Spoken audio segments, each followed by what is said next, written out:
गीता में अर्जुन को स्वयं भगवान कह रहे हैं कि उस परमेश्वर की शरण में जा, उसके लिए उन संतों के पास जा जो तत्वदर्शी हो। इसी प्रकार हजरत मोहम्मद को उनका अल्लाह कह रहा है कि कोई और पूर्ण परमात्मा है, उसको पाने के लिए उन तत्वदर्शी संत की तलाश कर। वो प्रभु कौन है, ये जानने के लिए कृपया अवश्य सुनिए जगत गुरु तत्वदर्शी संत रामपाल जी महाराज के अमृत वचन। सत साहिब दर्शकों, हर व्यक्ति अपने जीवन में सुख और शांति की चाहत में हर भक्ति साधना को अपनाता है, लेकिन जब उसे कहीं से भी सुख और शांति की प्राप्ति नहीं होती है तो वह मानसिक तनाव का शिकार हो जाता है। दर्शकों, ऐसी ही कहानी थी महाराष्ट्र की रहने वाली माधुरी दससरिया जी की। माधुरी जी ने भी अपने जीवन में सुख की तलाश में सभी प्रकार की भक्ति साधनाएं अपनाई, अनेकों प्रकार के मंत्र जाप भी किए, व्रत भी रखे और तीर्थों की यात्रा भी की, लेकिन फिर भी इन्हें न तो अपने जीवन में सच्ची शांति मिली और न ही सुख की अनुभूति हुई। लेकिन दर्शकों, आज माधुरी जी का कहना है कि जब से मुझे संत रामपाल जी महाराज की शरण मिली है तथा मैंने जब से संत रामपाल जी महाराज द्वारा बताई गई आदि सनातनी भक्ति को अपनाया है, तब से मेरा और मेरे परिवार का जीवन पूर्णतः बदल गया है। दर्शकों, आखिर माधुरी जी ऐसा क्यों कह रही हैं? आखिर माधुरी जी ने अपनी सभी पारंपरिक भक्ति साधनाओं को त्याग कर संत रामपाल जी महाराज द्वारा बताई गई भक्ति साधना को क्यों अपनाया? आखिर इसके पीछे की सच्चाई क्या है? आइए सुनते हैं माधुरी जी की कहानी, उन्हीं की जुबानी। जी नमस्कार। नमस्कार सर। क्या नाम है जी आपका? जी मेरा नाम माधुरी दसरिया। कहाँ से हैं आप? सर मैं गोंदिया डिस्ट्रिक्ट महाराष्ट्र से। संत रामपाल जी महाराज जी से नाम दीक्षा लेने से पहले क्या भक्ति साधना करते थे आप? सर संत रामपाल जी महाराज जी से नाम दीक्षा लेने से पहले हमारे घर पे पूरी जितने भी हिंदू धर्म में देवी देवता होते हैं सभी की भक्ति चलती थी, और साथ ही उसके बाद में हमारे घर पे मेरी पूरी फैमिली महानुभाव पंथ से जुड़े हुए थे, और मेरे एक अंकल थे वो जय गुरुदेव पंथ से भी जुड़े हुए थे। तो इस तरीके से हमारे घर में जो पूजा वगैरह चलती थी ज़्यादातर तो महानुभाव पंथ से जुड़ने के बाद श्री कृष्ण जी की भक्ति चलती थी। जब आप हिंदू धर्म की पारंपरिक पूजा कर ही रहे थे तो फिर आपको संत रामपाल जी महाराज जी से नाम दीक्षा लेने की क्या जरूरत आन पड़ी? जी, ज़रूरत ऐसी थी कि मैं बचपन से ही जो भक्ति होती है उसमें मेरा लगाव था। तो एक्चुअल में मैंने बचपन से अपने घर में जो देवी देवताओं की भक्ति होती थी, जैसे मम्मी मेरी बचपन से, मैं जब छोटी थी तभी से गायत्री जी की पूजा करती थी। फिर जैसे ही मैं थोड़ी बड़ी हुई हमारे घर में महानुभाव पंथ से जुड़ गए थे। तो इस तरीके से जो मेरी भक्ति की जो बचपन से ही रुचि थी वो बहुत ज़्यादा थी। तो सर मैं हमेशा से चाहती थी कि परमात्मा कोई ऐसा मतलब मिले जिनसे हमारी मोक्ष हो, या मतलब मन में लगन थी कि परमात्मा के शरण में हमको जाना है जो कि पूर्ण परमात्मा हो। तो इस तरीके से सर जब हमारे घर पे एक्चुअल में मेरे जो दादाजी हैं वो सबसे पहले उनसे जुड़े थे, मतलब संत रामपाल जी महाराज से। जो हमारे गांव में एक अंकल थे उन्होंने उनको बताया था कि संत रामपाल जी महाराज हैं, और जो अंकल पहले से जुड़े हुए थे उनको भी काफ़ी सारे लाभ हुए थे। तो इस तरीके से जो मेरे दादाजी थे, एक्चुअल में हम महानुभाव पंथ से तो थे, लेकिन जो मेरे दादाजी थे वो भी कहीं ना कहीं भक्ति की तलाश में थे कि वो पूर्ण परमात्मा हमको मिल जाए। तो उन्होंने संत रामपाल जी महाराज का रेगुलर सत्संग वगैरह देखना स्टार्ट किया।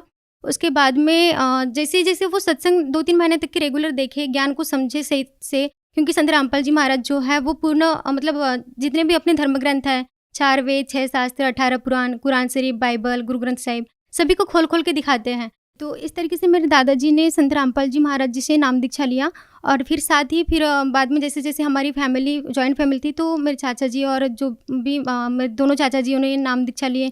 फिर उसके बाद में मैं, जो कि मेरा कोई इंटेंशन नहीं था संत रामपाल जी से नाम दीक्षा लेने का, लेकिन एक्चुअली एक बार जब हमारे घर में हरियाणा जा रहे थे संत रामपाल जी के आश्रम में, तो मैंने सोचा कि नहीं बस घूम के आना है, इस तरीके से मैं गई थी वहाँ पे।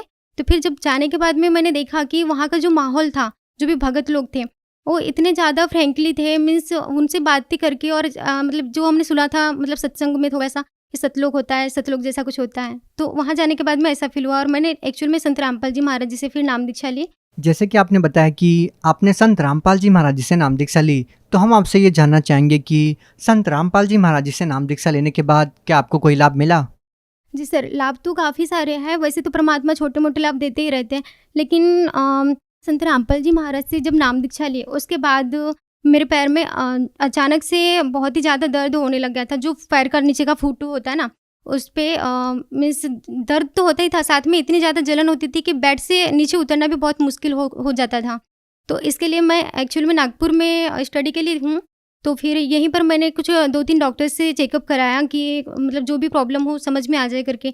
बट डॉक्टर्स को भी कुछ एक्चुअल में जो प्रॉब्लम थी वो समझ में नहीं आ रही थी। तो फिर उन्होंने मुझे अपने हिसाब से कुछ मेडिसिन्स दिए थे, लेकिन मैंने उसको रेगुलर किया, लेकिन फिर भी उसके बाद में मुझे कोई लाभ नहीं मिल पा रहा था। मतलब जो पैर का दर्द और जो जलन था वो बिल्कुल भी ठीक नहीं हो पा रहा था। तो फिर मैंने उसके बाद में घर चली गई थी कि मतलब दर्द नहीं ठीक हो रहा है, तो इधर कुछ नहीं कर पा रही थी मैं। तो फिर वहाँ पे मैंने एक डॉक्टर से आयुर्वेदिक मेडिसिन भी लिया। फिर उसके बाद में भी वो दर्द बिल्कुल भी ठीक नहीं हो रहा था। तो मैंने उसके बाद में परमात्मा से मतलब संत रामपाल जी महाराज जी से अरदास लगाई, प्रार्थना लगाई कि मालिक मतलब ये सब दर्द हो रहा है, दर्द है और इतनी प्रॉब्लम हो रही करके। फिर उधर से गुरुजी का आदेश आया, संत रामपाल जी महाराज जी का आदेश आया कि बेटा परमात्मा दया करेंगे। तो जिस दिन मैंने अरदास लगाई थी और जिस दिन उनका आदेश आया, उसके दूसरे दिन ही आप यकीन नहीं करोगे कि मेरा जो पैर का दर्द था वो बिल्कुल भी गायब हो गया। उसके बाद जैसे ही कोविड का माहौल था नागपुर में बहुत ही ज़्यादा, तो उस टाइम पे मैं घर नहीं जाना चाहती थी क्योंकि इधर कोविड चल रहा था और मुझे लग रहा था कि घर पे भी दिक्कत ना हो करके। तो फिर इसके लिए मैं नागपुर में ही थी और उसी टाइम मेरे को इतनी ज़्यादा तबीयत ख़राब हो गई थी, मेरे को टाइफाइड वगैरह हो गया था। तो मैंने मतलब पहले टेस्ट कराया था, फिर डॉक्टर ने रिपोर्ट में बताया कि मुझे टाइफाइड है करके। फिर मैंने टाइफाइड के लिए रेगुलर 4-5 दिन तक के जो इंजेक्शन उन्होंने बताया था डोज, वो लेती रही, लेकिन उससे भी मुझे बिल्कुल भी लाभ नहीं हो रहा था। मतलब कुछ टाइम के लिए तो होता था, फिर से वो वही चालू हो जाता था, फीवर साथ में खांसी इतनी ज़्यादा थी, बहुत ही ज़्यादा। और फिर यहाँ पे नहीं ठीक हुआ तो फिर मैं घर चली गई थी। तो घर पे मैं अपने इधर के ही डॉक्टर को जो मतलब जिनसे मैं हमेशा चेकअप कराया करती थी, उस डॉक्टर के पास गई। उन्होंने भी कहा कि आपको ये डोज़ लेना पड़ेगा जो टाइफाइड के लिए होता है। तो फिर उन्होंने मुझे 3-4 मतलब जो 4-5 डोज़ होते हैं वो रेगुलर इंजेक्शन के साथ में ग्लूकोज़ भी लगाया। और फिर उसके बाद भी साथ में मेरी खांसी की सिरप भी चल रही थी जो डॉक्टर ने मुझे एडवाइस किया था। तो फिर जब खांसी मेरी बिल्कुल ठीक नहीं हो रही थी और ऊपर से मेरा टाइफाइड भी ठीक नहीं हो रहा था, पता नहीं समझ में नहीं आ रहा था कि एक्चुअल में हो क्या रहा है, क्योंकि जब पहले टाइफाइड होता था तो वो एक बार के डोज से ही मतलब कंप्लीट ख़त्म हो जाता था। तो इस बार एक ही मंथ के अंदर 2 बार टाइफाइड हो गया मेरे को। तो फिर जब डॉक्टर से भी कुछ नहीं हो रहा था, मतलब डॉक्टर की मेडिसिन वगैरह से भी मेरी तबीयत बिल्कुल भी ठीक नहीं हो रही थी, तो फिर मैंने परमात्मा संत रामपाल जी महाराज से अरदास लगवाई, प्रार्थना लगवाई कि मालिक फिर से ये सब प्रॉब्लम्स हो रही है करके। तो फिर गुरु जी का आदेश आया संत रामपाल जी महाराज का कि परमात्मा दया करेंगे।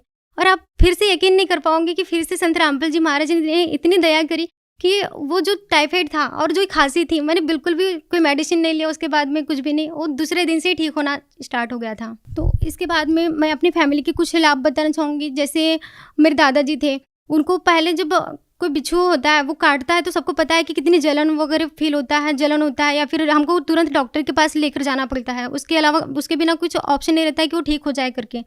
लेकिन वैसे ही जब पहले मेरे दादाजी को कभी बिच्छू ने काटा तो उनको भी ऐसा ही होता था कि डॉक्टर के पास लेके गए, या फिर जो हमारे ज़्यादातर गाँव में तो झाड़ फूँक वगैरह करके उसको ठीक कराते थे, तो ऐसा होता था। लेकिन जब हमने संत रामपाल जी महाराज से नाम दीक्षा लिए, उसके बाद में उनको इतने बड़े बिच्छू ने काटा और आप यकीन नहीं करोगे, उन्होंने सिर्फ सतनाम का, जो हमारे संत रामपाल जी महाराज जो सतनाम का जाप देते हैं वो उन्होंने किया।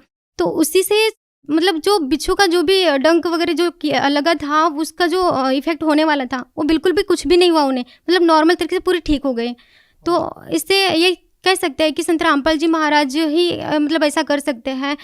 तो और इसके बाद में मेरे चाचा जी भी थे, मतलब एक तो बाहर रहते थे डॉक्टरी के लिए, उनकी भी इनकम आती थी, लेकिन उनको भी यही नहीं मतलब समझ में नहीं आता था। उसके पहले भी वो जय गुरुदेव पंथ से जुड़े थे, लेकिन फिर भी उनको कोई लाभ फील नहीं हो रहा था कि सच में परमात्मा वाले कोई लाभ मिल रहा है। इनकम तो आ रही है बट पता ही नहीं चलता था कहाँ जा रही है, क्या हो रहा था। तो अभी उनकी खुद की कार है, तो मालिक ने हमको परमात्मा संत रामपाल जी महाराज ने आर्थिक लाभ भी दिए हैं, मानसिक लाभ भी दिए हैं और इस तरीके से शारीरिक लाभ भी दिए हैं जी। और एक सबसे बड़ा लाभ हम बोल सकते हैं कि जो हमारे फैमिली में थे, मेरे चाचा जी से लेके मेरे पापा दादाजी जो भी थे हमारे घर पे, सभी लोग मतलब इतना नशा करते थे, चाचा जी वगैरह पापा। तो मतलब तंबाकू के बिना तो वो रह ही नहीं पाते थे। कभी कभी तो मैं खुद उनके तंबाकू उठा के फेंक देती थी कि घर पे नशा नहीं करना करके। लेकिन जिस दिन से उन्होंने संत रामपाल जी महाराज से नाम दीक्षा लिए हैं, उसके बाद से उन्होंने नशा करना तो छोड़ो, अगर कोई घर पे आया और मांगे कि बीड़ी पीने के लिए हमको माचिस भी चाहिए तो वो भी नहीं देते हैं। तो इतना ज़्यादा हमारे लाइफ में चेंजेस आया है संत रामपाल जी महाराज की वजह से। तो हमें इतने सारे लाभ परमात्मा ने दिए हैं। देखिए, आपकी इतनी छोटी उम्र है पढ़ने लिखने की, खेलने कूदने की, इस उम्र में आप संत रामपाल जी महाराज जी से नाम दीक्षा लेके भक्ति कर रहे हैं, क्या कारण है? जी, भक्ति करना इसलिए भी इम्पॉर्टेंट है, जैसे हम भौतिक शिक्षा को बहुत ही ज़्यादा इम्पोर्टेंस देते हैं, तो उसी के साथ-साथ में हमको आध्यात्मिक शिक्षा की भी ज़रूरत है।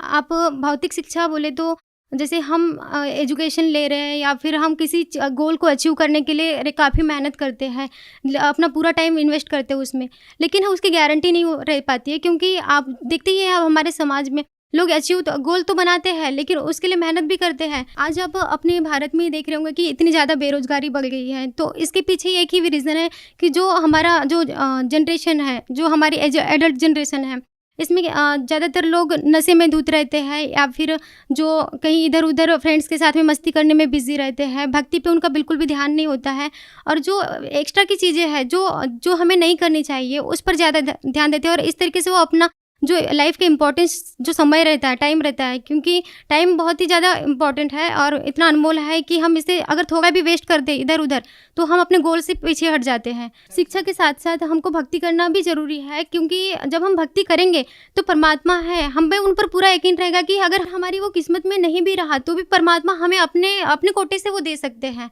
तो आप सभी से एक मैं कहना चाहूँगी कि जब हम संत रामपाल जी महाराज से नाम दीक्षा लेकर भक्ति करना स्टार्ट करेंगे तो उसके बाद में आपको खुद में अपने आप में चेंजेस देखने को मिलेगा, क्योंकि जो भगत होते हैं उनके जो बिल्कुल भी नशा नहीं करते हैं, जो मूवीज़ नहीं देखते हैं, मतलब हर तरीके से जो बुराई से दूर रहते हैं, तो इस तरीके से आपका जीवन तो सुखी होगा ही, साथ में जो हमारे भारत में इतनी बड़ी प्रॉब्लम है बेरोजगारी की, वो भी तो पूरी तरह से ख़त्म हो जाएगी, और जो अभी देख रहे हैं कि कोरोना काल में इतनी त्रासदी मची हुई है, तो साथ ही ये भी पूर्ण परमात्मा स्वयं संत रामपाल जी महाराज के रूप में आए हुए हैं, तो वो उनसे ये सारी चीज़ें दूर हो सकती हैं। माधुरी जी, संत रामपाल जी महाराज जी के बारे में ये कहा जाता है कि वो वेद और शास्त्रों के तथ्यों को तोड़ मरोड़ के पेश करते हैं, इसके बारे में आप क्या कहना चाहेंगे? क्या ये वाकई में सच है? जी देखिए, जो संत रामपाल जी महाराज हैं, आज तक के हमने जितने भी अपने भारतवर्ष में जो संत और जो भी महामंडलेश्वर जो बोलते हैं उनको देखे हैं, किसी ने भी हमारे सदग्रंथों को खोलकर नहीं दिखाया है, और सिर्फ एकमात्र सच्चे संत रामपाल जी महाराज जी है जिन्होंने अपने जितने भी सदग्रंथ है, गीता जी है, वेद है, 4 वेद, 6 शास्त्र, 18 पुराण, कुरान शरीफ, बाइबल, गुरु ग्रंथ साहिब, सभी से उन्होंने एक इंटरनेशनल टीवी पे खोल खोल के दिखा रहे हैं कि देखो इस ग्रंथ में ये चीज़ लिखी हुई है और आप लोग क्या कर रहे हैं। तो परमात्मा जो संत रामपाल जी महाराज है उन्होंने सारी बातें प्रमाणित करके दिखाया है, ऐसा आज तक के किसी भी संत ने नहीं दिखाया, और उस पूर्ण परमात्मा का नाम तक के नहीं बताया कि वो पूर्ण परमात्मा है कौन। माधुरी जी, जैसा कि आपने बताया कि संत रामपाल जी महाराज अन्य संतों से बिल्कुल हटकर ज्ञान देते हैं, तो हम आपसे ये जानना चाहेंगे कि संत रामपाल जी महाराज अन्य धर्मगुरुओं से किस प्रकार से अलग ज्ञान देते हैं? जी देखिए, संत रामपाल जी महाराज बाकी संतों से इस प्रकार अलग है कि हम अपने भारतवर्ष में जितने भी संत महंत को देखते हैं, वो अपने उनके खुद के धर्म ग्रंथ होते हैं, उनको उसका ही नॉलेज पूरी तरीके से नहीं होता है, और वो मनमाना आचरण लोगों को बताते हैं, उनको अपने ही शास्त्रों का ज्ञान नहीं होता है।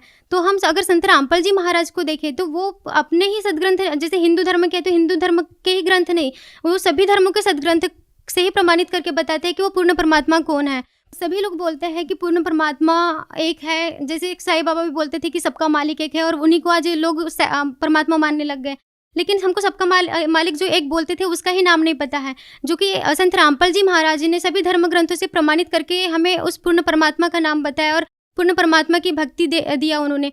वो पूर्ण परमात्मा जिनके बारे में संत रामपाल जी महाराज प्रमाणित करके बताते हैं, अपने कुरान शरीफ में, बाइबल में, गुरु ग्रंथ साहिब में, हर जगह प्रमाणित है कि वो पूर्ण परमात्मा कबीर जी है।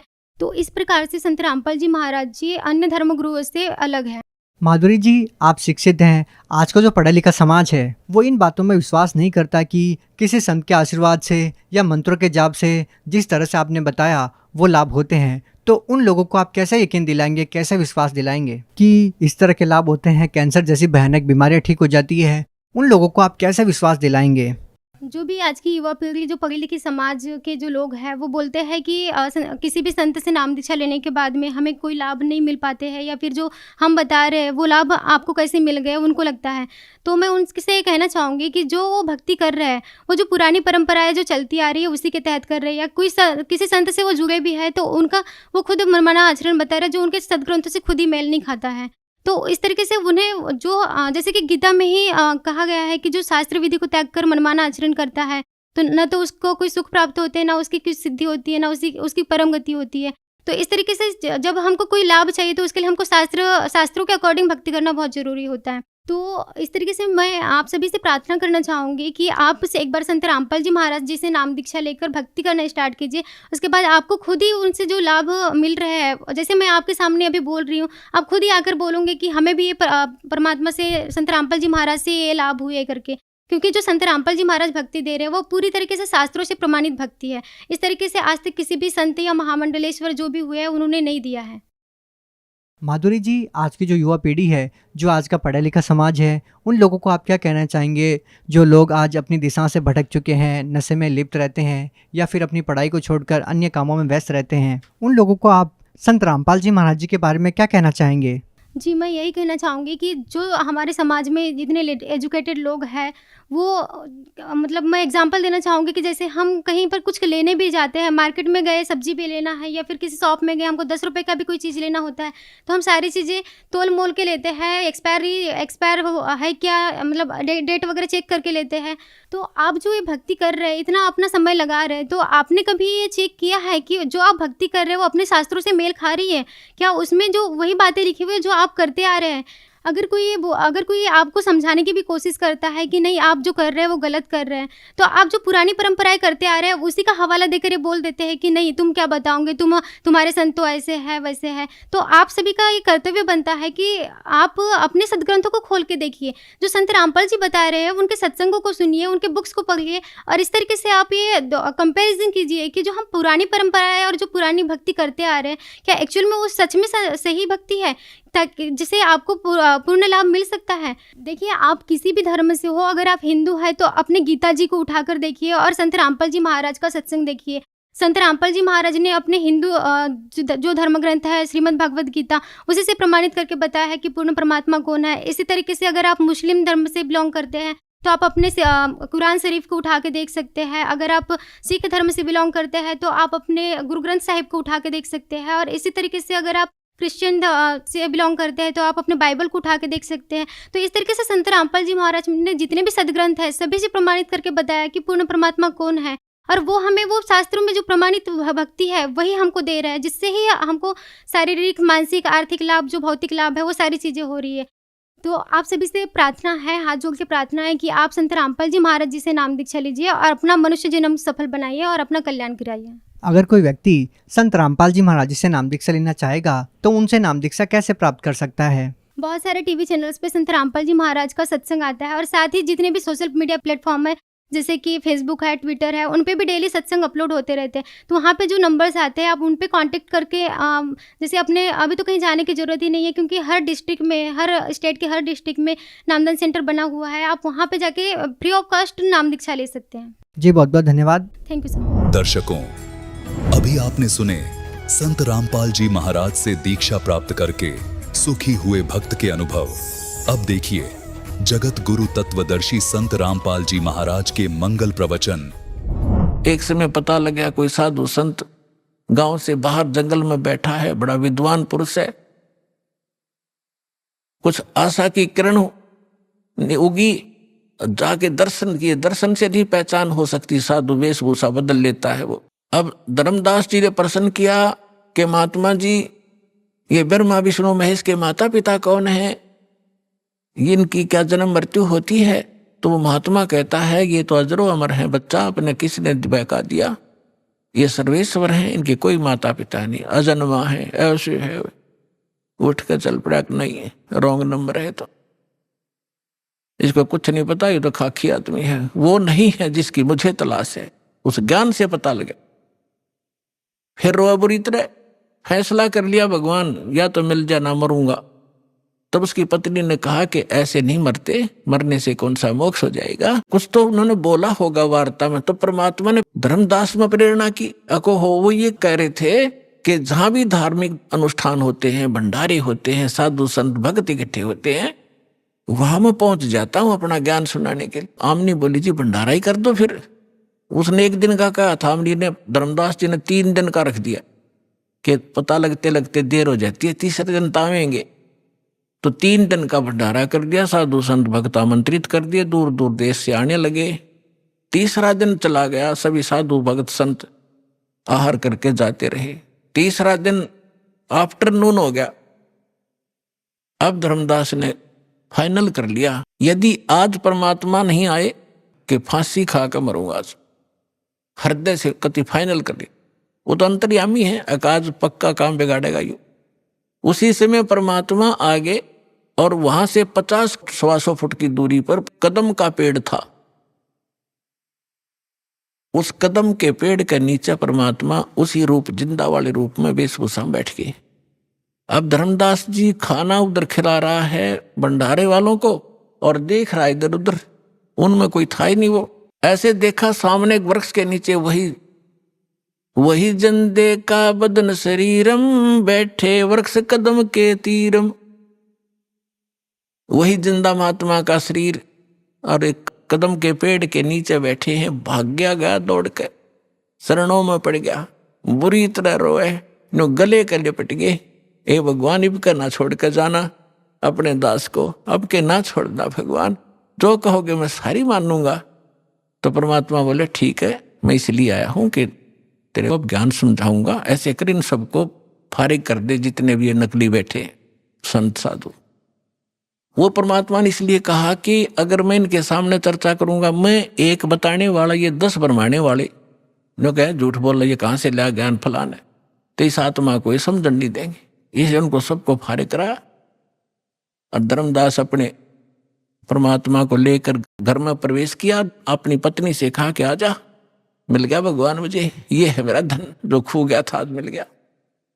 कहने का भाव ये कि उन्होंने दोनों ने उपदेश लिया। आमनी ने कहा भगवान, आपने, ये आपका भगत बहुत नरम आत्मा का था, यदि मैं इसको सांत्वना ना देती तो ये पहले मर जाता। इतना दुख नहीं देना था अपने बच्चे को, ये तो मर जाता। तब परमात्मा ने कहा कि बेटा, इसको मैंने ताव दिया, लोहे जैसा ताव दिया। जैसे लोहा गर्म कर दिया जाता है तो लोहार उसका दुश्मन नहीं होता, या सुनार सोने को गर्म करता है, इसलिए कि जो चाहो आभूषण बनाऊंगा। और ये पहले काल का एजेंट बन रहा था, मेरी एक नहीं सुने था, सारी बात सच्ची मान लेता, फिर ना जो ना मुकर जाता था। तो बेटा, अब इसका लोहा गर्म कराया हमने 6 महीने तक, इसको तड़फा के, अब मैं जो कहूंगा ये सारी स्वीकार करेगा, इसलिए ये ताव दिया था। अब ये सारी बात सुनेगा, मैं साथ था इसका, मरने थोड़ा देना था इसको। तो फिर दोनों ने उपदेश लिया। फिर क्या हुआ, धर्मदास ने रट लगा दी, भगवान मुझे वो लोग दिखा दे, वो लोग दिखा दे। परमात्मा बोले, अरे मैं जो कह रहा हूँ वह मान ले, देख लेगा जब भी वही बात है, मुझे विश्वास कर, मैं झूठ नहीं बोल रहा। कि नहीं, वो स्थान दिखा दो, वो भगवान कैसा है। परमात्मा ने खुद कह भी दिया कि मैं परमात्मा हूं, मैं सारी सृष्टि का रचनहार हूं, लेकिन ना जची। तो परमात्मा ने कहा ठीक है, दिखाऊंगा, कभी समय आने दे। एक दिन परमात्मा आए और उनको लेकर के सतलोक गए, शरीर वहीं रहा। ऊपर जाकर दिखा के लाए, जो वहां जाकर जो नीचे से जिंदा रूप में थे, सामने वही तख्त पर बैठे दिखाई दिए, और उनका शरीर बहुत तेजों में था।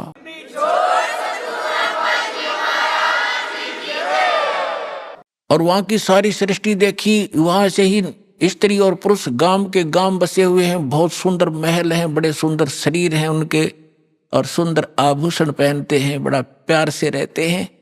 तब धर्मदास ने कहा, भगवान मुझे यही रख लो। हे परमात्मा, आप तो सचमुच मतलब मूर्ख हूं, आप स्वयं मालिक हो। हे भगवान, मुझसे गलती हुई, माफ करो, मुझे यहीं रख लो। परमात्मा बोले, नहीं, आपको वापस जाना पड़ेगा, आप भक्तिहीन हो चुके हो। मैं ऐसा मंत्र सतनाम दूंगा 2 अक्षर का, और फिर सार नाम दूंगा, जो मैं विधि बताऊंगा, शीघ्र धनी हो जाओगे। और फिर यहाँ जाना बच्चा, फिर मेरा गवाह बना, आपके भाई बहनों को बता के सचमुच वास्तविकता क्या है। तो वापस भेजा। 3 दिन बीत गए इसी कारण में। 3 दिन तक सब रिश्तेदार इकट्ठे हो गए कि धर्मदास कोमा में गया, पागल हो गया, बेहोश हो गया, जादू जंत्र करनिया महात्मा इनके घर पर आता था। अब जो ही तीसरे दिन होश में आया, सारे आसपास बैठे। यदि वो आसपास ना बैठे होते तो वो यूं सोचता स्वप्न होगा, और वो देखा तो सचमुच तो मर चुका, यूं न तो मरा मान लिया, लेकिन श्वास चल रहे थे, अचेत थे। तब धर्मदास को विश्वास हुआ। परमात्मा ने बताया कि मैं काशी में आया हुआ हूं, बनारस में, वहां धानक रूप में रहता हूं, जुल्हे का काम करता हूं। अब यह तसल्ली हो नहीं कि वो भगवान यहाँ रह रहा होगा। तो जितने भी सब रिश्तेदार थे वो तो खुशी मनाई, भाई धर्मदास जीवित हो गया, चोखा धन्य है भगवान। फिर वहां पहुंचा, जाके बनारस में देखा भगवान सामने, ओए होए वही बैठे जो के नो चरणा में पड़ गए। पहले प्रथम मंत्र दिया था, फिर सतनाम दिया, धीरे सार नाम देकर फिर कसम दिला दी, धर्मदास मेरी लाख दुहाई, ये सार मूल ज्ञान जो मैं तुझे बता रहा हूं अभी कहीं बताना नहीं, और ना ये सतनाम देना किसी को, ना सार नाम देना, नहीं तो धर्मदास मेरी लाख दुहाई, सार नाम की तबार न जाई, मूल ज्ञान बार जो पढ़ी, बिजली पीढ़ी हंसनी तरही। और ये सार नाम को तब तक छुपाई जब लग द्वादश पंथ ना मिट जाई। कलयुग बीतता 5500 पाचा, जब मेरा वचन होगा साचा। चौथा युग जब कलयुग आई तब हम अपना अंश पठाई, और फिर हम पूरे विश्व को पार करेंगे। धर्मदास ये छुपा के रख।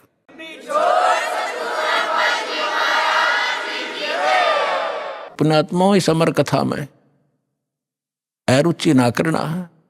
असंख्यों युगों के बाद तुम्हारा बिल्ली के भागों छीका टूटा है, ये इसको छक छक कर खा लो और कल्याण करा लो।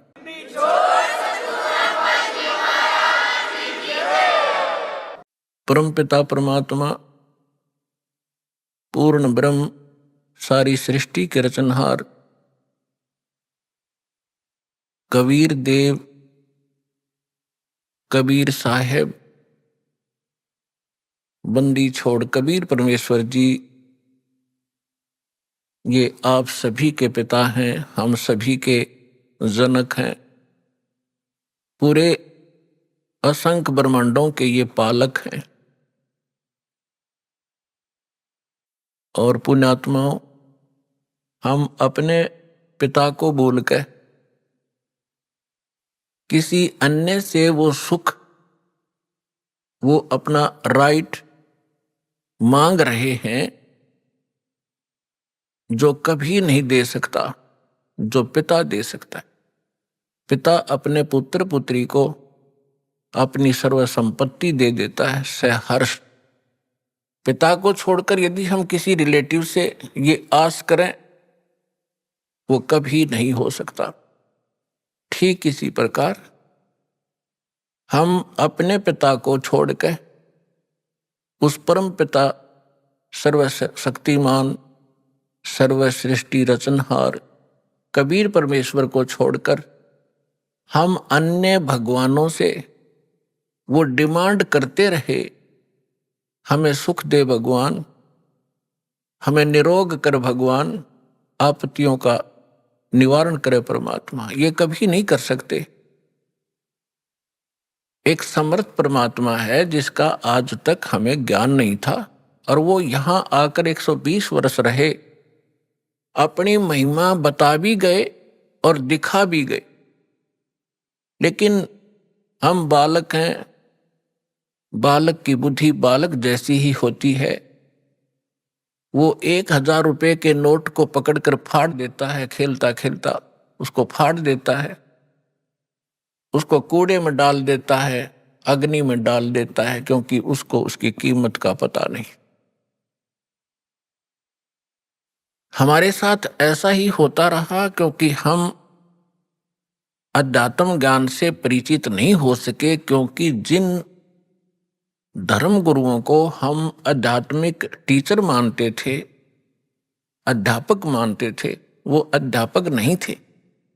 वो तो आप और हमारे जैसे ही ज्ञान के सतर के व्यक्ति थे।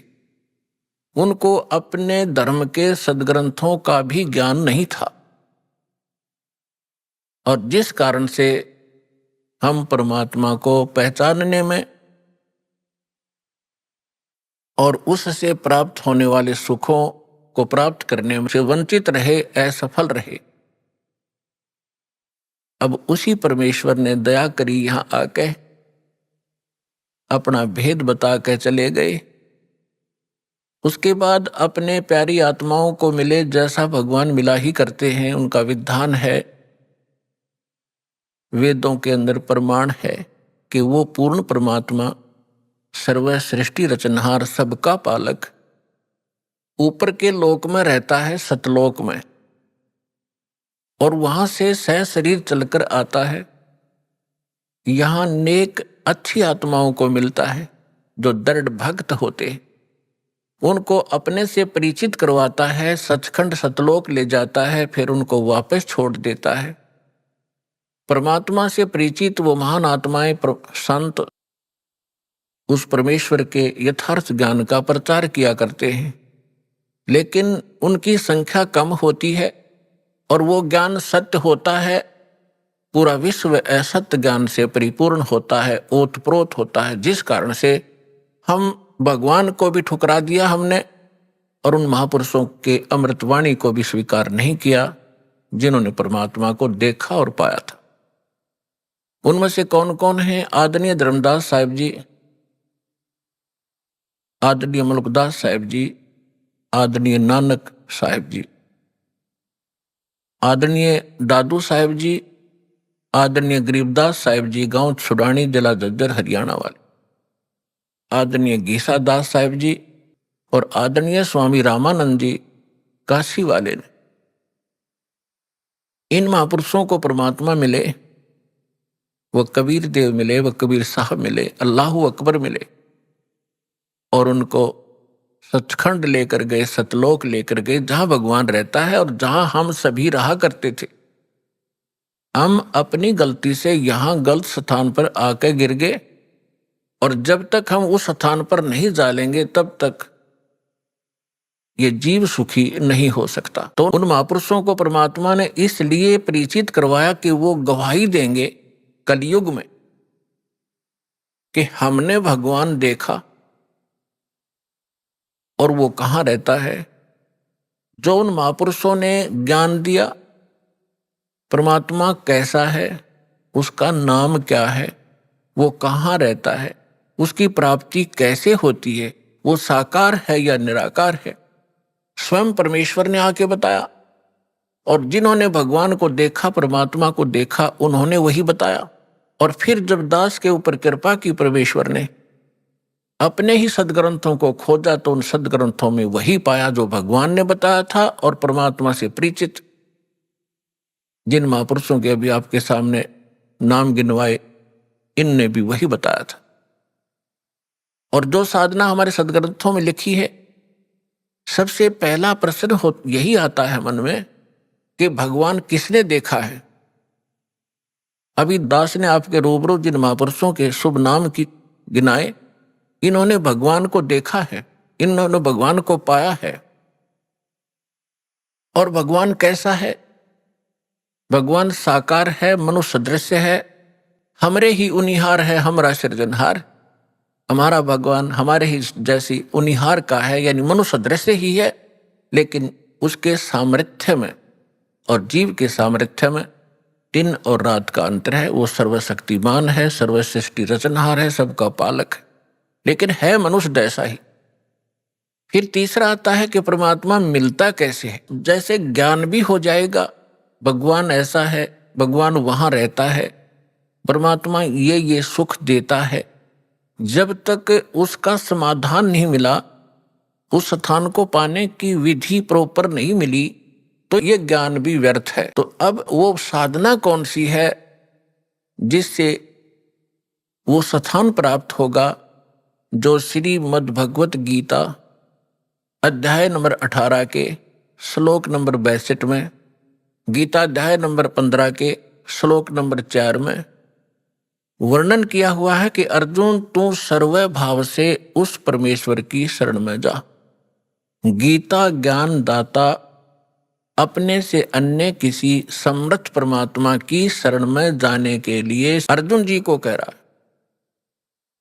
और उसकी शरण में जाने से ही तो परम शांति को और शाश्वत स्थान को, शाश्वत स्थान मीन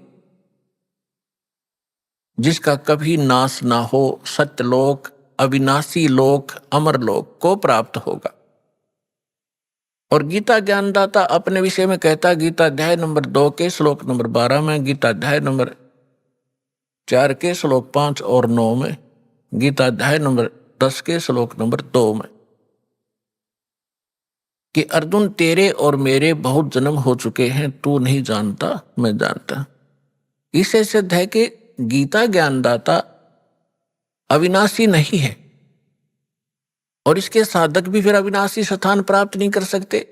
गीता ज्ञानदाता 8वें अध्याय के 13वें श्लोक में गीता जी में कहता है कि अर्जुन, मुझ ब्रह्म का केवल एक ओम मंत्र है, और इसकी जो साधना करता है अंतिम सांस तक, मरते दम तक, वो इस ओम से मिलने वाली परम गति को प्राप्त होता है।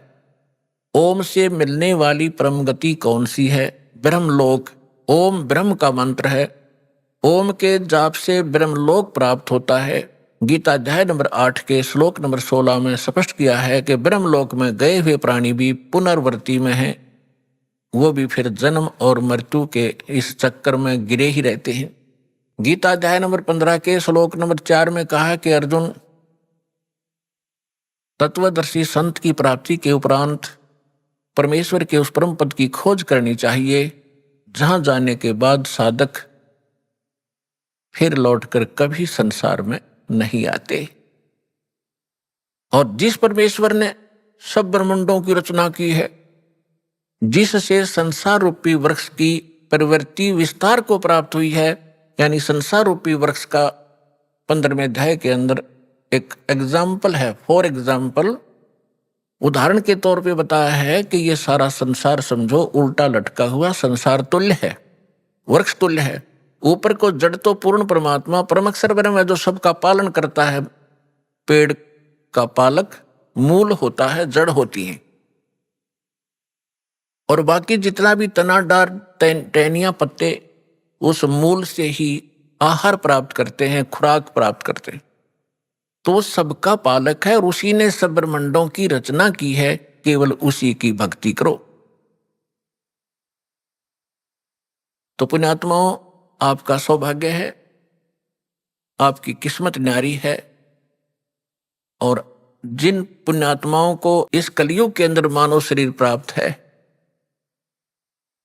तो वो बहुत ही पुण्यकर्मी प्राणी है पिछले जन्म जन्मांतर का, क्योंकि इस समय में मानव शरीर प्राप्त करना ये आम आत्मा के संस्कार नहीं है।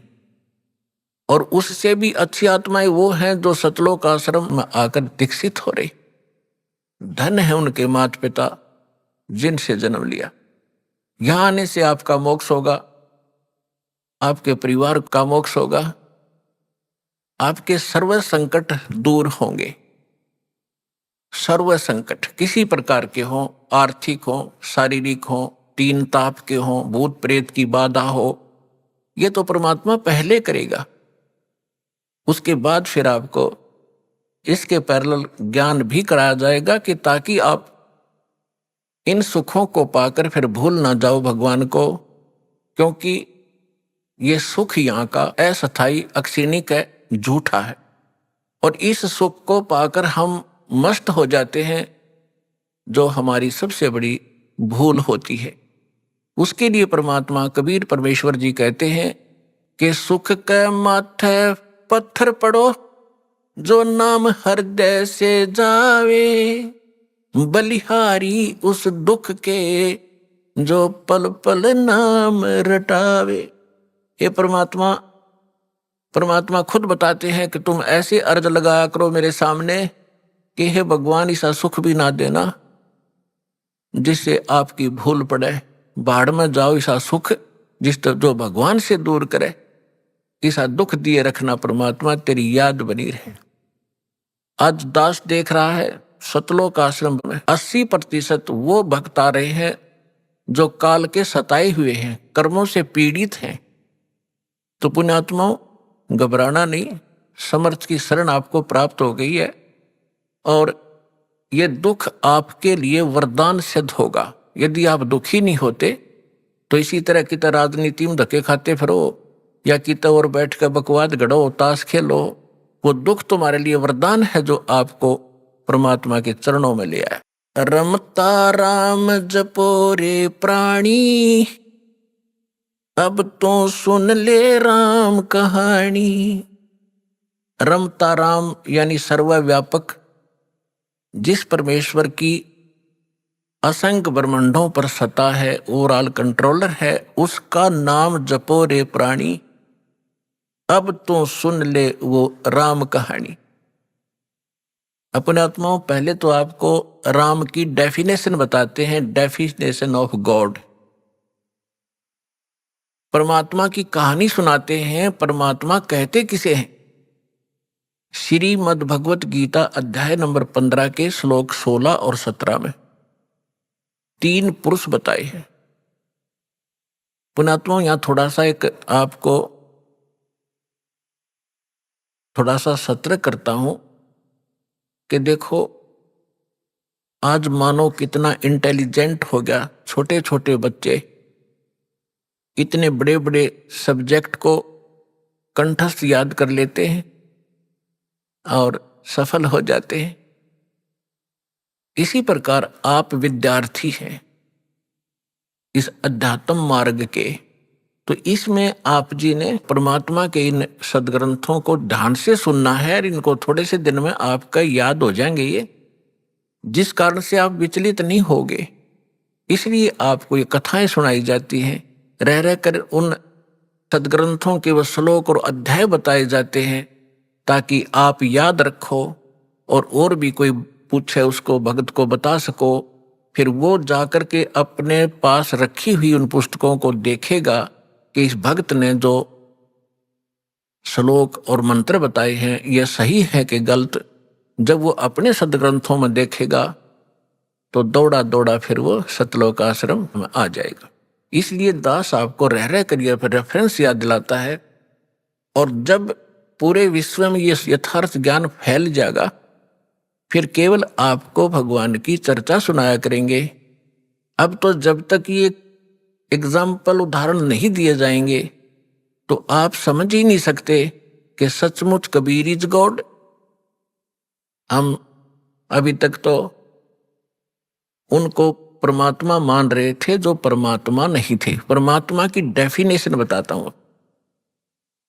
श्रीमद् भगवत गीता अध्याय नंबर 15 के श्लोक 16 और 17 में 3 पुरुष बताए हैं, एक सरपुरुष एक अक्षर पुरुष। गीता अध्याय नंबर 15 के श्लोक 16 में 2 पुरुषों का वर्णन है, और इनके विषय में यह भी कहा है कि दोनों पुरुष, पुरुष माने प्रभु, स्वामी। अब स्वामी साहब जिसे कहते हैं, जैसे हम कहते हैं तहसीलदार साहब, डीएम साहब, कमिश्नर साहब, मंत्री साहब, मुख्यमंत्री साहब, प्रधानमंत्री साहब, राष्ट्रपति साहब, ये सभी साहब हैं, सभी स्वामी हैं, ये मालिक हैं, लेकिन अपने अपने अक्षेत्र के। तो इनमें कंप्लीट जो साहब है वो कौन है? राष्ट्रपति, और सेकंड नंबर फिर प्रधानमंत्री। इसी प्रकार सरपुरुष ये ब्रह्म है, ज्योत निरंजन, ज्योत स्वरूपी निरंजन ये काल है। ये केवल 21 ब्रह्मांड का स्वामी है, मालिक है, साहब है, राम है। राम कहो, साहब कहो, गॉड कहो, अल्लाह कहो, रब कहो, खुदा कहो, ये उस परमात्मा के ही पर्यायवाची भाषा भिन्न नाम है। इन दोनों के विषय में कहा 15वें अध्याय के 16वें श्लोक में श्रीमद् भगवत गीता में कि सरपुरुष और अक्षर पुरुष इस पृथ्वी वाले लोक में ये 2 पुरुष हैं, और इनके अंतर्गत जितने प्राणी आते हैं 21 ब्रह्मांड तो हैं ब्रह्म के, और 7 शंख ब्रह्मांड, नील, पद्म, शंख, ये काउंटिंग है गणित रीति से। 7 शंख ब्रह्मांड का स्वामी है अक्षर पुरुष। वैसे अक्षर का अर्थ होता है अविनाशी, लेकिन ये अविनाशी नहीं है, ये चिरस्थायी है, और इसलिए इसको भी अविनाशी कहा गया है। ये वास्तव में अविनाशी नहीं है, क्योंकि इससे अगले मंत्र में 17वें मंत्र में गीता जी में वो स्पष्ट हो जाता है। इसमें क्या बताया कि सरपुरुष और अक्षर पुरुष तथा इनके अंतर्गत जितने प्राणी शरीरधारी हैं ये सभी नाशवान हैं, इंक्लूडिंग सरपुरुष और अक्षर पुरुष। फिर बताया है लेकिन जीवात्मा किसी की नहीं मरती। फिर गीता अध्याय नंबर 15 के श्लोक 17 में कहा है कि उत्तम पुरुष है तू अन्य, उत्तम पुरुष है तू अन्य। उत्तम माने श्रेष्ठ, पुरुष माने परमात्मा। वो श्रेष्ठ परमात्मा तो इन ऊपर वालों से कोई भिन्न है, और परमात्मा इति उदाहरत है, जिसको परमात्मा कहा जाता है उस परमात्मा वैसे परमात्मा शब्द श्रेष्ठ आत्मा को कहते हैं। तो परमात्मा वो है जो केवल सुख देता है, दुख नहीं देता। बाकी हम अन्य को भी परमात्मा मान बैठे, जैसे सरपुरुष काल को भी हम परमात्मा कहा करते, ब्रह्म को। ये परमात्मा नहीं है। जिस लोक में आप रह रहे हो ये लोक परमात्मा का नहीं हो सकता। किसी का बेटा मर गया, किसी की बेटी मर गई, किसी की कैंसर होगी, किसी की टांग कट गई, किसी के हाथ कट गए, कोई अन्य रोग से पीड़ित है, हाहाकार मचा हुआ है, एक्सीडेंट में मर जाते हैं, फ्लड आ जाती है, अक्षेत्र का क्षेत्र तबाह हो जाता है। यह परमात्मा का लोक नहीं हो सकता। और अक्सर पुरुष के लोक में भी यही स्थिति है। वहां भी जन्म और मृत्यु, इसी प्रकार के रोग, कष्ट, दुख सभी विद्यमान है। केवल एक सतलोक है, परम अक्षर ब्रह्म, उस उत्तम पुरुष का वो स्थान सतलोक है जहां दुख नाम की वस्तु नहीं, वहां मृत्यु नहीं, वृद्ध अवस्था नहीं और किसी चीज का अभाव नहीं। वहां कोई काम नहीं करना पड़ता आपको, कोई टेंशन नहीं, क्योंकि भरा भंडार भगवान का। अब जैसे ये सतलोक आश्रम, ये मिनी सतलोक समझ लेना, उसकी रिहर्सल है, उसका एक सैंपल समझो। ये जैसे आप जी यहां आते हो, यहां आपको कोई टेंशन नहीं, खाने की, रुकने की, नहाने और धोने की।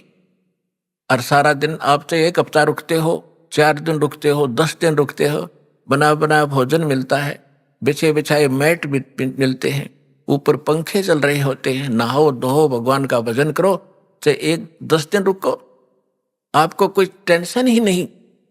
और ये सतलोक के अंदर ये सुविधा उपलब्ध है। ये काल का लोक है, यहाँ भी हम इतनी सुविधा नहीं उपलब्ध करा सकते परमात्मा के बच्चों को। फिर भी हमारा जितना सामर्थ्य है कोशिश खूब करते हैं, क्योंकि सतलोक आश्रम में आम आत्मा नहीं आ सकती, परमात्मा की विशेष लाडली आत्मा ही पहुंच पाती है। भले ही वो दुखी है चाहे सुखी है, फिर यहाँ सुखी करेगा उनको। इसलिए हम संभव कोशिश करते हैं इनको कोई कष्ट ना हो। हम तो दास हैं उस परम पिता के, और आप उस भगवान के समर्थ के बच्चे, आपके लिए हम फिर भी संभव कोशिश करते हैं जितनी हमारा सामर्थ्य है कि किसी प्रकार का इनको कोई कष्ट ना हो। तो कहने का तात्पर्य है कि जितना समय आप यहाँ बिताओगे, ये आपका समय और ही तरह का होता है। यहाँ से जाते ही आप देखना, आश्रम से निकलते ही आपको कितनी टेंशन घेर लेती है, वो करना है, वो करना है, वहां जाना, उससे लेना, उससे देना, उसने ऐसे कर दिया। तो हम जब से सतलोक से निकले, हमारे साथ या बीमारी उसी समय से लगी हुई। अब हमने वहीं जाना है जहां कोई अभाव नहीं, वहां फलदार सदाबहार वृक्ष हैं, सदाबहार मेवे हैं। जैसे जंगल में आपने देखा होगा शामक खड़ा रहता है, पहले पुराने समय में तो बहुत ज्यादा फलदार वृक्ष होते थे। कहीं पर कुछ लग रहा है, कहीं पर कुछ फल लगे हुए हैं, तोड़ो खाओ बैठ के ठाट से। तो वहां सतलोक के अंदर आपको कोई काम नहीं है और सब चीज उपलब्ध है। तो कहने का भाव यह है कि वो सतलोक है उस परम पिता परमात्मा का, और वो भगवान परमात्मा है। अब यहां बताया है, रमता राम जपो रे प्राणी, अब तो सुन ले राम कहानी। अभी आपने सुने संत रामपाल जी महाराज के मंगल प्रवचन। आइए अब सुनते हैं संत रामपाल जी महाराज से नाम दीक्षा लेकर सतभक्ति करके अद्भुत लाभ प्राप्त करने वाले अनुयायी के विचार। दर्शकों, मनुष्य अपने जीवन में सभी देवी देवताओं की भक्ति और भूत प्रेतों की आराधना करता है, लेकिन फिर भी वो असाध्य रोगों से पीड़ित रहता है। दर्शकों, ऐसी ही कहानी थी राजस्थान के रहने वाले शिवचरण सैनी जी की। शिवचरण जी ने अपने जीवन में अनेकों प्रकार की भक्ति साधनाएं अपनाई और पूजा पाठ, झाड़ फूंक, तांत्रिक क्रियाएं भी की। शिवचरण जी प्रसिद्ध मेहंदीपुर बालाजी धाम पर भी अपने दुखों का निवारण करवाने के लिए गए थे, लेकिन इसके बावजूद भी इन्हें न तो शारीरिक सुख मिला और न ही मानसिक शांति मिली। लेकिन दर्शकों, आज शिवचरण जी का कहना है कि जब से मैंने संत रामपाल जी महाराज से नाम दीक्षा ली है और सभी प्रकार की शास्त्रों के विरुद्ध साधना को त्यागा है और संत रामपाल जी महाराज द्वारा दी गई शास्त्रानुकूल भक्ति साधना को अपनाया है, तब से मेरा जीवन पूर्ण रूप से बदल गया है। अब मेरे असाध्य रोग पूर्णतः समाप्त हो गए हैं। दर्शकों, आखिर संत रामपाल जी महाराज ने शिवचरण जी को ऐसी कौन सी मंत्र रूपी जड़ी दे दी जिससे इनके असाध्य रोग छू मंत्र हो गए? आखिर इसके पीछे की सच्चाई क्या है? आइए सुनते हैं शिवचरण जी की कहानी, उन्हीं की जुबानी। सर नमस्कार। सत साहेब। सर क्या नाम है आपका? शिवचरण सैनी नाम है मेरा। शिवचरण जी कहाँ से आए आप? मदनपुरी से आया हूँ। जिला कौन सा है? अलवर है। सर संत रामपाल जी महाराज की शरण में आने से पहले आप क्या भक्ति साधना करते थे? सर हम वो भैरू जी और देवी की पूजा पाठ करते थे और भोपा के नाम से जाने जाते हैं। आज भी हमको बताते हैं तो गांव में हम भोपान के नाम से जाने जाते हैं। कितने साल तक उनकी भक्ति की आपने? वो 50 साल हो गई साहब मेरी वहाँ भक्ति करते हुए हमको। तो आप संत रामपाल जी महाराज जी की शरण में क्यों आए?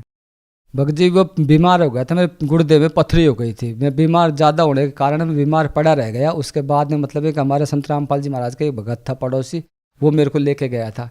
वो बरवाला लेके गया था मेरे को, फिर वो बस में बैठाया मेरे को। वहाँ से फ्री बस गई थी वहाँ, और फिर बरवाला हमको पहुँच गए। वहाँ जाने के बाद उन भक्तों ने हमारा सामान रख लिया था, सारी मतलब बचत हमारा जो थैला वाला था वो संभाल के रख लिया। और फिर हमको वो भगत जी उठा के अंदर लेके गए थे। मेरे चलने की बस की बात नहीं थी। ज़्यादा बीमार थे? ज़्यादा बीमार था मैं। फिर वो भगत जी ने कहा मेरे को, संत रामपाल जी महाराज जब ही दर्शन देंगे जब तुम पहले नाम लोगे। फिर मेरे को उन्होंने नाम दिलवाया। फिर नाम लेने के तुरंत बाद जो ही मैंने शब्द अंदर पेट में गए, हृदय में बसे, और तुरंत मेरे को आराम मिल गया 90%। मतलब फिर मैं चलने लग गया खुद अपने आप में। फिर हमने वहाँ जाके कुछ भोजन भंडारा किया। भोजन भंडारा करने के बाद में हम फिर वहाँ सत्संग स्थल पर बैठ गए। फिर गुरु जी ने हमको दर्शन देने की आवाज़ लगाई। संत रामपाल जी महाराज ने वहाँ आवाज़ मिली कि भाई गुरु जी दर्शन देंगे। फिर हम दर्शन की लाइन में लग गए। वहाँ जाने के बाद मतलब मेरी बताते हैं चलने की बस की बात नहीं, जबकि मैं लाइन में लग के और संत रामपाल जी महाराज के आशीर्वाद लेने के लिए गया था। वहाँ जाने के बाद गुरु जी ने मेरे सर के ऊपर हाथ रखा। संत रामपाल जी महाराज ने मेरे सिर के ऊपर हाथ रखा, और हाथ रखते ही मतलब मैं एकदम मतलब बिल्कुल ठीक हो गया। मतलब आप बार बार हॉस्पिटल के चक्कर काट रहे थे, तब आपको कोई आराम नहीं मिला। संत रामपाल जी महाराज जी से आपको आराम मिला? हाँ, हॉस्पिटल से कोई आराम नहीं मिला। मतलब हमारे ऐसी कंडीशन हो गई, हम दवाई लेने के लिए पैसे नहीं थे हमारे पास, और हम पड़े रह गए थे। सर जिन बीमारियों का इलाज डॉक्टर्स लोगों के पास भी नहीं है, वो बीमारियां संत रामपाल जी महाराज जी केवल अपने आशीर्वाद मात्र से ठीक कर देते हैं। तो सर ये कैसे संभव है? अब वो तो देखो परमात्मा की लीला, परमात्मा जाने गुरु जी क्या करते हैं क्या नहीं करते हैं। बाकी वो नाम देते हैं, उनके बाद जो ज्ञान समझा के नाम दे देते हैं, उन नाम के आधार पर हमको तुरंत लाभ मिलता है। सर क्या संत रामपाल जी महाराज बीमारियों को ठीक करने के लिए झाड़ फूंक वगैरह भी करते हैं क्या? नहीं, कोई ऐसी कोई देखा नहीं मैंने, कोई झाड़ा फूंक का कोई हिसाब नहीं था। आपसे कितने पैसे लिए? हमसे किसी ने आज तक कोई पैसा नहीं लिया। कोई पैसे नहीं लेते? नहीं, कोई पैसा नहीं लिया आज तक किसी का। हमारे पास में हमने सुना भी है, और मेरे पड़ोस में और भी भगत हैं, कोई भगत नहीं कहेगा इस बात को। और कोई जगत का भी हमारे साथ भी गए तो वो भी नहीं कह सकता पैसे लेते हो। सर एक बात बताइए, आपने संत रामपाल जी महाराज से नाम दीक्षा कब ली? 2014 में नाम लिया था मैंने। क्या इसके अलावा आपको और कोई भी लाभ मिला? लाभ बहुत सारे हैं। परमात्मा की दया बहुत तेज, बहुत अच्छी विकट है, जिसको अपन मतलब सारे दिन भर में बताएं तो नहीं बता सकते। मेरे 6 बच्चे मेरे पास में, 2 लड़के हैं 4 लड़की हैं। देखो परमात्मा ने उनका सबका मतलब ठीक करवा दिया। संत रामपाल जी महाराज ने मतलब उनके आशीर्वाद से मतलब 3 बच्चों की तरह मेरी हो गई। 2 बच्चियों की मैंने शादी कर दी, और 1 बच्ची अभी मेरी पॉलिटेक्निक पढ़ रही है। मतलब परमात्मा की, संत रामपाल जी महाराज की ऐसी दया है कि मतलब है कि हमको किसी बात का कोई अब टेंशन नहीं है, कोई प्रेत बाधा नहीं है, कोई परेशानी नहीं है। आपको प्रेत बाधा भी थी? हाँ बिल्कुल प्रेत बाधा थी। हम भूतों से परेशान थे। हमको किसी दूसरे के भी यहाँ भी हमको जा करके मतलब हमारा ट्रीटमेंट इलाज लेना पड़ता था। कोई झाड़ा दिवाते, कहीं कुछ सवमणि करते, कुछ करते, कभी कुछ करते।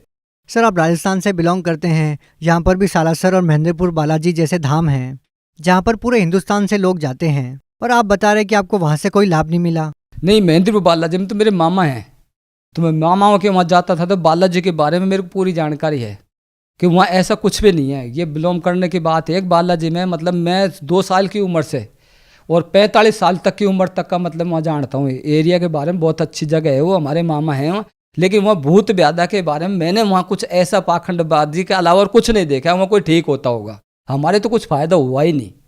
तो सर हम आपसे ये जानना चाहेंगे कि आपकी जो भूत प्रेत की बाधा थी वो कैसे ठीक हुई? भूत प्रेत की बाधा जब हमको परमात्मा ये संत रामपाल जी महाराज के पास में जब हमारा वो भगत लेके गया यहाँ से हमसे, तो वहाँ ले जाने के बाद भी हमको ये जो समस्या थी ना हमारी वो सारी टोटली खत्म हो गई। ये बीमारी भी खत्म और वो प्रेत बाधा भी खत्म। जो हमको यहाँ घर रहते थे या मदनपुरी में जहाँ भी हम रहते थे वहाँ हमको जो परेशानी आती थी ना वो सारी परेशानी संकट पूरे खत्म हो गए। सर आपने बताया कि आपकी भूत प्रेत की बाधा संत रामपाल जी महाराज जी ने ठीक कर दी। सर ये कैसे संभव हुआ?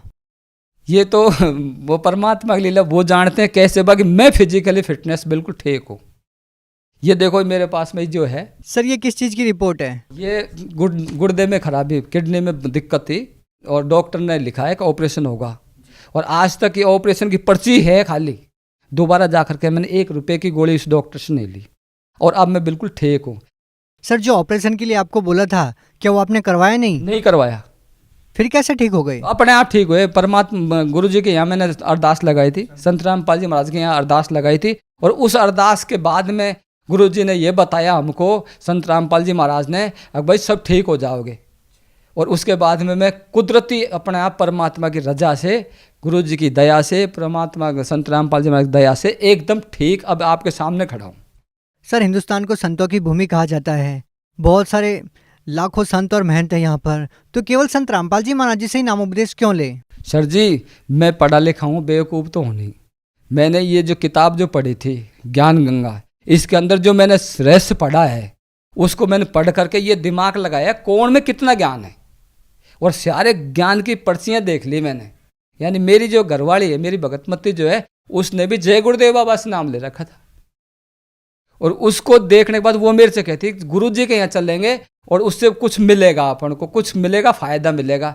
मैंने उनके एक सत्संग देखा, उसे मतलब मैंने ये देखा कि ज्ञान गंगा बुक के अंदर जो रहस्य है, जो चीज़ लिखी है, वो इन भक्तों के पास, कोई के पास नहीं। आज भी अगर जो अपन महसूस करें इस चीज़ का, अगर जय गुरुदेव बाबा के कोई भी और सेवक पुजारी जो है उनसे अगर पूछे न तो हमसे बात नहीं कर सकते ज्ञान के बारे में। ज्ञान फड़ा ज्ञान गंगा का और ज्ञान को समझा और फिर हमने ये महसूस किया झक मार रहे हैं, ये कुछ नहीं कर रहे, ये बीड़ी पीते, ये नशा करते, ये पंचायती करते, झूठ पाखंड करते, फिर इसमें परहेज तो को हुआ ही नहीं, तो फिर इनको फ़ायदा कैसे होगा? सर एक बात बताइए, जो व्यक्ति पहले नशा करता है वो चाहकर भी नहीं छोड़ पाता है, लेकिन जब वो संत रामपाल जी महाराज जी से नाम दीक्षा लेता है तो उनका नशा छूट जाता है। सर इसके पीछे क्या कारण है? देखो ये जो सत्संग में जो गुरु जी समझाते हैं, संत रामपाल जी महाराज जो बताते हैं, वो सत्संग के आधार पे जो मतलब वो उसको अटेंडेंस पे लेते हैं, जो नियम जो है उन नियम के आधार पे वो फिर नशा करना बंद कर देते। सर आप भगत समाज को क्या संदेश देना चाहेंगे? भगत समाज से ये संदेश देना चाहते हैं कि इस जगत के अंदर अगर अपन को जीव की मुक्ति करनी है, अपने आप की चाहे मुक्ति मत करवाओ, बाकी इस जीव की अगर जो अपने शरीर में जो जीव बंद है उसकी मुक्ति करानी है, तो ये सत्य नाम ले करके संत रामपाल जी महाराज को गुरु बना करके और अपनी मुक्ति करवा सकते हैं। बाकी और कोई माध्यम है ही नहीं। सर अगर कोई व्यक्ति संत रामपाल जी महाराज जी से नाम दीक्षा लेना चाहता है तो उनसे नाम दीक्षा कैसे ले सकता है? उनसे जुड़ना पड़ेगा, उनसे नाम दीक्षा लेनी पड़ेगी। कैसे ले सकते हैं? ये जो पीली पट्टी में जो नीचे नंबर आते हैं, ये उन पट्टियों के नंबर पे कॉल करो और कॉल करने के बाद में उनसे संपर्क जोड़ लो और आपको प्रत्येक जिले में, हमारे यहाँ अलवर के अंदर तो मतलब है ही नामदान केंद्र, वहाँ के नाम लो और जो रोस्टर जो है, नियम जो है, उसके आधार पर सतनाम भी मिलेगा, सारनाम भी मिलेगा। बहुत बहुत धन्यवाद। सत्साई।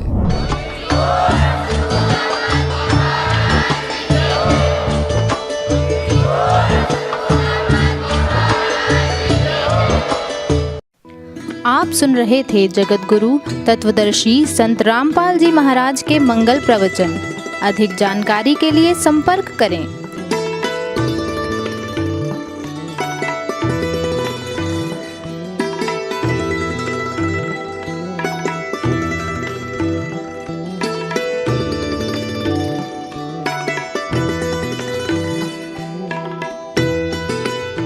जगत गुरु तत्वदर्शी संत रामपाल जी महाराज जी के पावन सानिध्य में भक्ति की अलख जगाने तथा श्रद्धालुओं को सत्य भक्ति मार्ग का रास्ता दिखाने हेतु कनाडा के लोकप्रिय channel the TV NRI channel पर जगत गुरु तत्वदर्शी संत रामपाल जी महाराज जी के मंगल प्रवचनों का प्रसारण प्रतिदिन सुबह 7:30 बजे से 8:30 बजे तक तथा रात्रि 7:30 बजे से 8:30 बजे तक किया जा रहा है। इस सत्य भक्ति मार्ग को अपनाने के लिए अधिक से अधिक सत्संग प्रसारण देखें। इस सत्संग प्रवचन का सीधा प्रसारण संत रामपाल जी महाराज लाइव सत्संग YouTube चैनल और जगत गुरु संत रामपाल जी महाराज फेसबुक पेज पर भी देख सकते हैं।